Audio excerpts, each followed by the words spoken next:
날입니다. 복 받으시기 바랍니다. 미국의 시인 로버트 프로스트라는 시인이 쓴 유명한 시가 있습니다. 가지 않는 길이라는 시가 있습니다. 제가 이 시를 읽어드리고 말씀을 시작하겠습니다. 단풍이 든 숲에 두 갈래 길이 있더군요.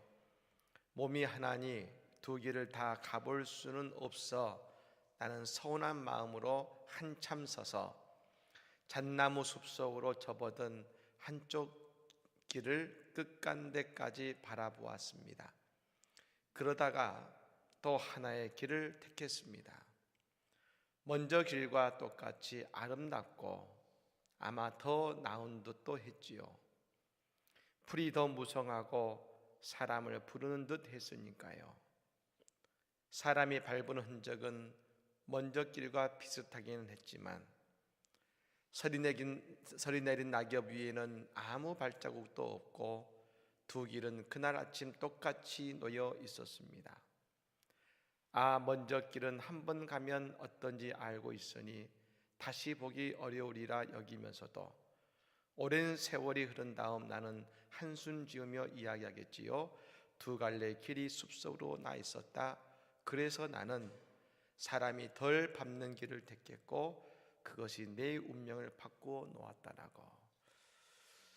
우리는 여러분 새벽에 세상 사람들이 밟지 않는 길로 우리는 나아가고 있습니다. 눈이 내리는 아침에 가면 아무도 밟지 않는 눈길 위를 처음 밟는 것처럼 우리는 오늘 이 새벽에 아무도 밟지 않는 이 길을 우리는 밟고 하나님의 전으로 모였습니다. 여러분, 이 길은 생명의 길이요, 우리의 인생의 문제를 풀어가는 은혜의 길이 된 줄로 믿습니다. 오늘 이 시간 하나님께서 주시는 넘치는 사랑과 은혜를 우리가 알지 못하는 새로운 길로 우리를 인도하시는 은혜를 누리는 아침이 되기를 주의 이름으로 축원합니다. 우리가 구약 성경과 신약 성경을 읽으면서 그리고 바울 서신서를 읽으면서 가장 많이 듣는 두 단어가 있다면 율법과 복음이라는 말일 것입니다. 우리는 복음에 대해서 말씀을 참 많이 듣습니다. 그런데 율법에 대한 말씀도 듣고는 있습니다만 의외로 율법을 잘 모릅니다. 우리가 갖고 있는 선입견이 있습니다. 율법은 나쁜 것, 안 좋은 것, 버려야 될 것, 그 선입견이 있고 우리를 짓누르는 것이라는 선입견이 있습니다만 사실은 율법을 모릅니다. 따지고 보면 그건 역시도 하나님의 말씀인데 그 말씀을 우리는 잘 모르면서 지금 그냥 복음의 시대야라고 말을 하고 있다는 것이죠. 근데 우리가 잊어서는 안 되는 것이 있습니다. 복음이 그냥 나온 것이 아니라 오늘 말씀도 나온 것처럼 율법을 통하여 복음이 나왔다는 겁니다. 저는 갈라디아서를 계속 보면서 다시 말씀드리면 이런 생각이 듭니다. 율법도 하나님의 말씀인데 우리는 잘 모르는구나. 우리는 제가 그런 말씀을 어제 말씀드렸습니다만 율법은 우리 인생의 거울이라는 말씀을 드렸습니다. 거울이다, 거울. 그리고 은혜는 뭐라고 했었냐면 물이라고 쓰는 거다, 물. 우리는 은혜로 삽니다 라는 말을 많이 합니다만 진짜 은혜로 살기 위해서는 우리에게 감사가 전제되어야 됩니다. 감사가. 하지만 대체로 우리가 감사가 없는 삶을 살아갈 때가 많습니다. 왜냐하면 은혜가 없기 때문에 그런 것입니다. 근데 그 은혜는 먼저 우리를 저 말씀에 비출 때야 은혜가 은혜임을 아는 것입니다. 우리가 얼마나 죄인이고 우리에게 복음이 필요하고 예수 그리스도가 간절히 필요하다는 것을 우리가 그 율법과 그 속에서 우리가 죄인임을 깨달을 때에 우리가 예수 그리스도를 간절히 필요하게 되는 것이지요. 나면서부터 모든 것이 풍요로운 아이들이 있습니다. 그런데 이 아이들이 모든 것이 당연하고 잘 먹는 것이 당연하고 편한 것이 없는 것이 당연했는데 저 아프리카에서 먹지 못해서 빼빼 말라가는 아이들을 만나고 돌아온 후에 바뀝니다. 이 모든 것이 감사의 조건이구나.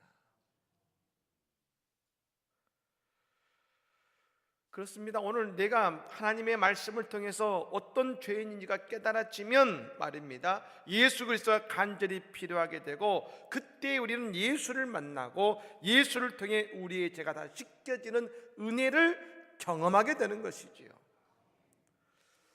특히 여러분, 은혜를 사모해서 나아갑니다만, 여러분, 은혜는 반드시 말씀의 터 위에 세워진다는 것을 우리는 잘 깨닫지 못할 때가 많습니다.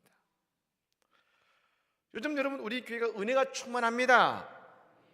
은혜가 충만합니다. 이유가 있습니다. 그냥 하는 것이 아니라, 우리 교회는 작년에는 오직 말씀으로, 그래서 말씀을 읽고 성경을 암송하고 말입니다, 그 말씀으로 시작했고, 그리고 올해 주제가 뭡니까? 오직 은혜로. 말씀의 터전 위에 은혜의 싹이 지금 우리 교회에 나고 있는 것 아니겠습니까? 오늘 바울 사도는 말합니다. 우리가 이전에는 율법 아래의 시간이 있었지만 이제는 믿음의 때에 다다랐다.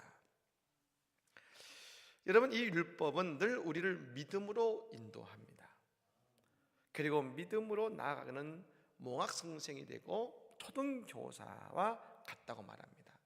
우리가 사실 이제 오늘 이 말씀을 좀 이해하기 위해서는 사실 로마의 문화를 좀 이해할 필요가 있습니다. 오늘 율법은 초등교사와 같다는 말을 했습니다. 예전 성경에는 몽학 선생이라고 했습니다만, 이 초등교사는 로마 시대를 이해할 필요가 있는데, 로마는 그때 로마의 시민들은 자기의 자녀를 가르칠 선생을 늘 두었습니다. 다시 말씀하면 로마라는 나라가 왜 그런 풍성한 나라가 될 수 있었느냐? 사실은 작은 나라입니다. 작은 나라인데 전 세계를 통일하는 팍스 로마라는 그 위대한 꿈을 꾼 나라가 될 수 있었냐면, 그 바로 자녀들을 교육시킨 것에 비롯된 것입니다. 근데 자녀들을 교육시킬 때 어떻게 교육시켰냐면, 자신들이 전쟁에서 다른 나라에서 노예로 잡아옵니다. 근데 노예로 어떤 사람을 잡아오냐면 똑똑하고 건장하고 그 나라의 지식인들, 정치인들, 이런 사람들을 잡아옵니다. 그래서 그 중에서 가장 똑똑하고 지식 있고 교육 있는 한 사람을 여러분 택해 가지고 그 노예를 자기의 자녀의 선생으로 삼습니다. 그래서 이 노예가 자기 자녀들을 가르치게 만드는 것이죠. 여러분, 로마는 모든 나라들을 품는 포용 정책을 했습니다. 우연히 된 것이 아닙니다. 다른 나라를 품어야지 된 것이 아니라, 이미 그 어린 아이들이 다른 나라의 지식인들, 정치인들을 통해서 그것을 배울 때 로마의 풍습뿐 아니라 다른 나라의 문화와 경험까지를 이미 그 속에서 같이 배우는 겁니다. 그걸 나중에 장성했을 때, 다른 나라를 갔을 때 그 문화를 인정하고 뛰어들 수 있는 포용력이 생기는 것이죠. 이 노예들은 여러분 자녀들을 가르칠 때 어떠냐면 때릴 수도 있었습니다. 노예가 주인을 때려도 됩니다. 교사에게 청권을 줍니다.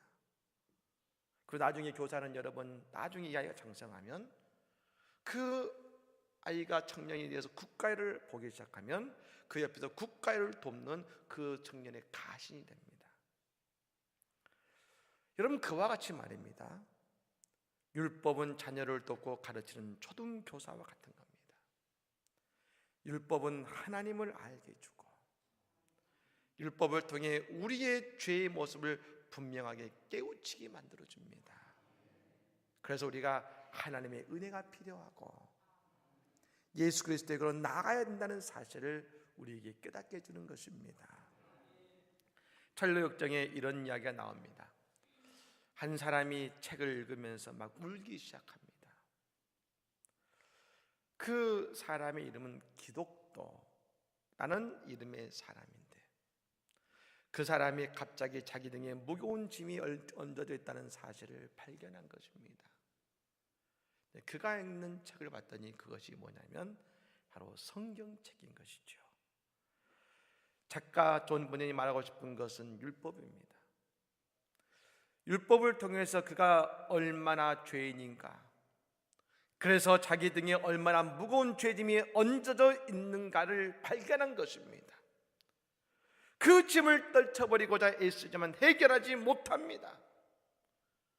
자기 짐에 큰 짐이 얹혀져 있는 걸 알지만 떨어뜨리지 못하니까 계속 그 짐을 지고 걸어갑니다.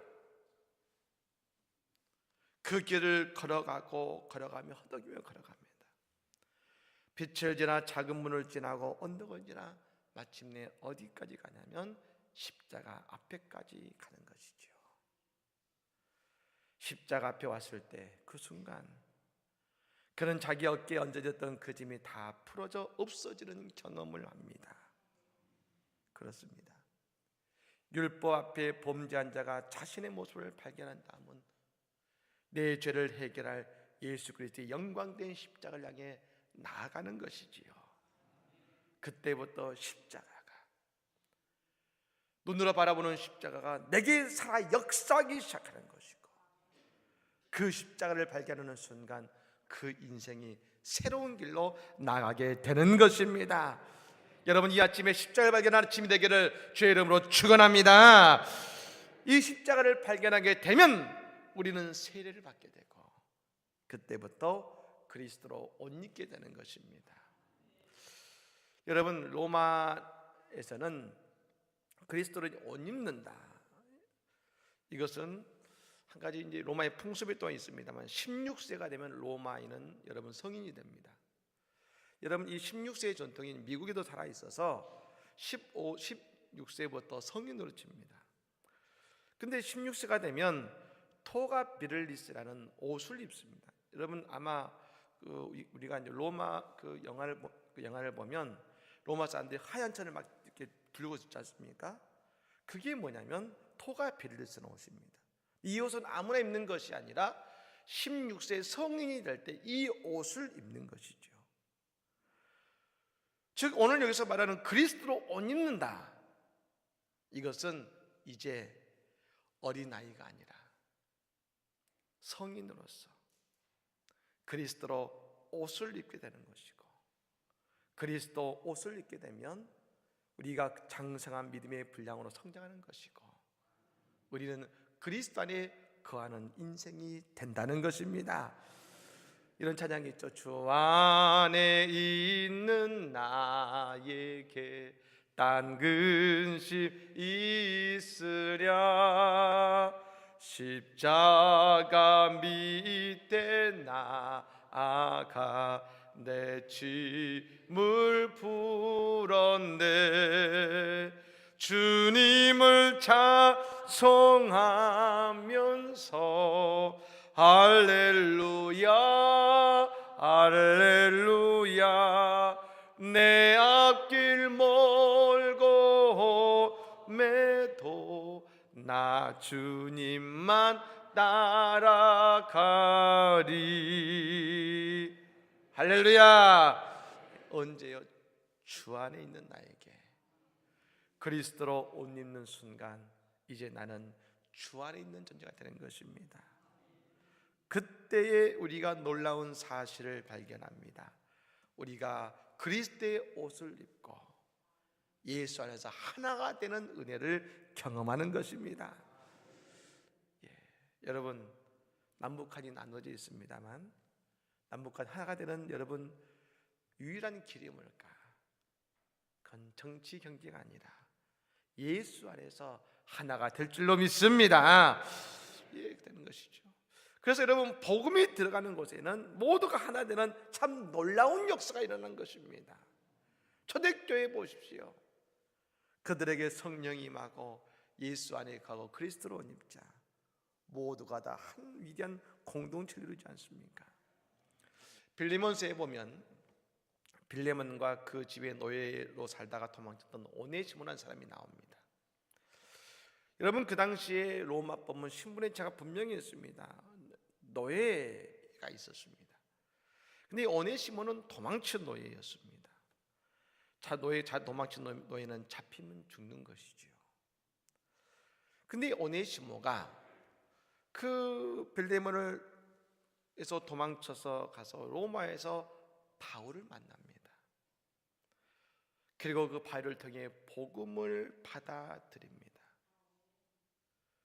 여러분, 그러자 바울의 옆에서 은혜를 받고 예수 그리스도로 옷 입었는데요. 바울이 이제 오네시모를 빌레몬에게 돌려보냅니다. 근데 빌레몬은 예수 믿는 사람이었거든요. 그에게 사랑의 편지를 바울이 보낸 겁니다. 빌레몬이여, 이 사람을 받아주시고, 그러나 옛날처럼 종으로 받아주는 것이 아니라 이제는 오네시모도 예수님 때문에 당신의 형제가 되었으니 형제로 받아주시오. 이게 언제 가능했습니까? 그리스도로 옷 입고 그리스도 안에서 하나가 될 때.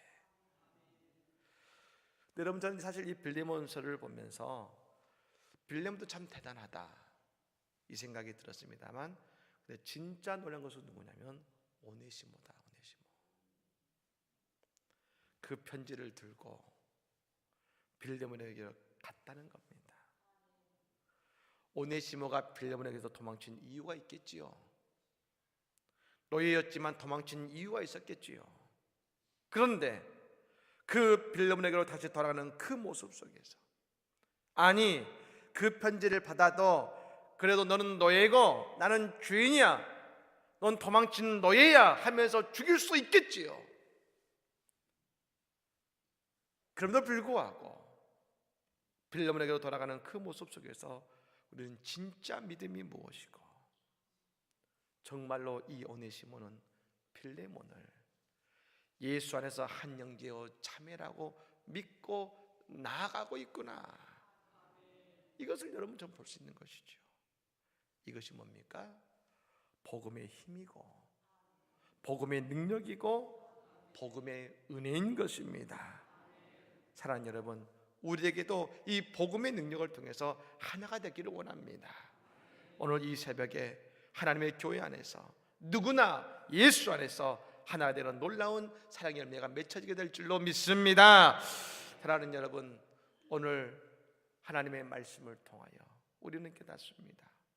율법을 통해, 그 말씀을 통해 내 짐에 있는 그 짐을 깨닫고 내가 십자가 앞에 나아가 그것이 놓여질 때 우리는 그리스도로 옷 입게 되는 것이고, 그때 우리는 주 안에서 하나가 되는 위대한 사랑의 교회를 이루게 되는 것입니다.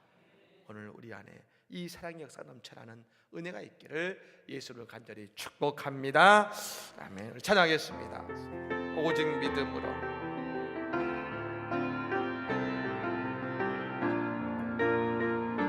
세상